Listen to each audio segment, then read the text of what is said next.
미시간 도그맨의 최초 목격담은 1887년 미시간주 웩스포드 카운티의 한 숲에서 벌목 작업을 하던 두 작업자의 증언이었다. 사람의 몸과 개의 머리, 얼음처럼 푸른 눈을 지닌 것으로 묘사되며 7피트에 육박하는 거구인 이 생물은 마치 그 모습이 중세 유럽의 늑대인간과 같다 하여 미시간 웨어울프, 즉 미시간 늑대인간이라고도 한다. 미시간 도그맨이 유명해진 것은 1987년에 출시된 한 노래 때문이었다. 갈랜드 늪에 11명의 벌목꾼이 개처럼 보이는 동물을 발견했지. 그 생물은 비명을 지르며 두 발로 똑바로 섰어. 해당 노래의 제목은 더 레전드. 당시 미시간주 트래버스 시티의 라디오 프로그램 WTCM FM의 DJ 스티브 쿡이 만우절 이벤트로 녹음했던 것이었다. 나는 아메리카 원주민 시대까지 거슬러 올라가는 전설을 우연히 발견했고 라디오의 만우절 이벤트로 노래를 만들어 송출했습니다. 그랬더니 다음 날부터 우리 방송국에 전화가 엄청나게 오더라고요.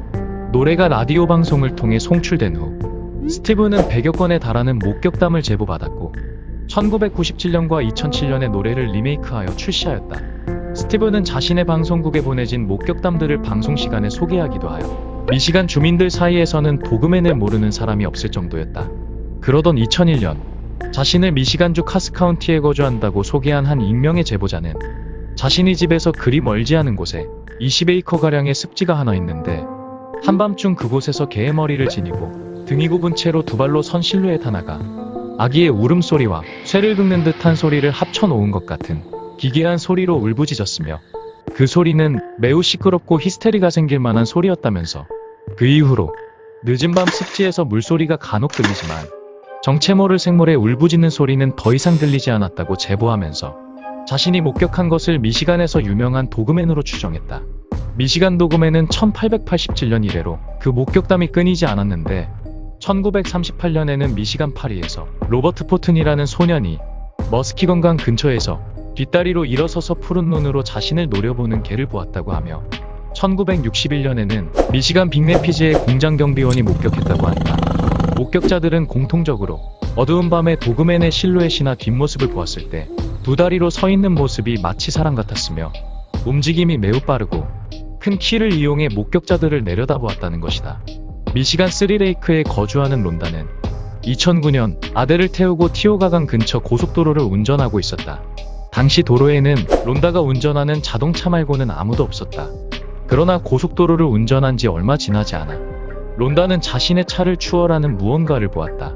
나는 시속 80km로 운전하고 있었어요. 나를 추월해 가던 그 생물은 제 차보다 50피트 앞서갔습니다. 론다는 자신의 자동차를 추월한 것은 차나 오토바이도 아닌 커다란 몸집의 개였다고 설명했다. 그 생물은 늑대나 개처럼 보였지만 일반적인 개체들보다 훨씬 컸고 아주 빨랐습니다. 그녀는 도그맨에 대한 이야기를 모르고 있었다가 온라인을 통해 우연히 도그맨 목격담들을 접했고 자신 역시 같은 생물을 목격한 것을 깨닫고 제보한 것이었다. 위스콘신주 브레이로드 일대에서도 도그맨은 목격되었는데 그곳에서 도그맨을 목격한 사람들은 사스쿼치로 비유하기도 했으며 늑대인간 또는 곰과 유사한 잡종동물로 묘사했다. 위스콘신에서 도그맨을 목격한 사람들은 브레이로드의 야수로 부르고 있다. 그들은 밤에 운전자들 앞으로 뛰쳐나와 겁을 준다고 한다. 어떤 이들은 도그맨을 이누이트 신화에 나오는 거대한 늑대 아마록의 후손으로 추정하는데 이누이트 신화 속 아마록은 밤중에 홀로 사냥을 나서는 어리석은 자를 끝까지 따라가 잡아먹는다라고 묘사되고 있다. 도그맨에 대한 목격담 역시 그 목격은 항상 늦은 밤이었고 인적이 없는 곳을 홀로 다닌 사람들 앞에 출몰한 것이었다. 일각에서는 도그맨을 목격한 사람들이 늦은 밤 홀로 돌아다니다 작은 동물들이 모여있던 것을 보고 커다란 객과 짐승으로 오인했거나 곰의 한 종을 착각한 것이라고 주장한다. 실제로 미시간주에는 야생곰이 많아 피해가 심심치 않게 발생한다고 하며 야생곰 사냥철이 따로 있을 정도라고 한다. 하지만 이를 반박하는 사람들은 미시간 사람들이 곰과 두 발로 선 개를 구분을 못할 리가 없고 곰은 낮에도 활발히 활동하기 때문에 목격하기 쉽다고 주장하며 맞서고 있다. 어떤 이들은 늑대와 코요테의 이종교배인 코이울프라고 주장하기도 한다. 그 동물은 내 차 앞으로 뛰쳐나와 단 3발자국 만에 도로를 건너가 버렸어요. 보이지 않은 벽을 통해 사라진 것처럼 말이에요. 분명히 4발로 서 있었는데 덩치 큰 사람이 쪼그려 앉은 것처럼 뒷부분이 더 낮았고 꼬리는 없었어요. 그 머리와 주둥이는 완전히 늑대였고 나는 너무 놀라서 소리가 나오지 않았습니다. 미시간주 구전에 따르면 도그맨은 10년 주기로 출현한다고 한다. 1800년대에 이루어진 첫 목격 이래로 인터넷이 발달한 지금 온라인상에도 과거에 도그맨을 목격했다는 사례들이 업로드되고 있다.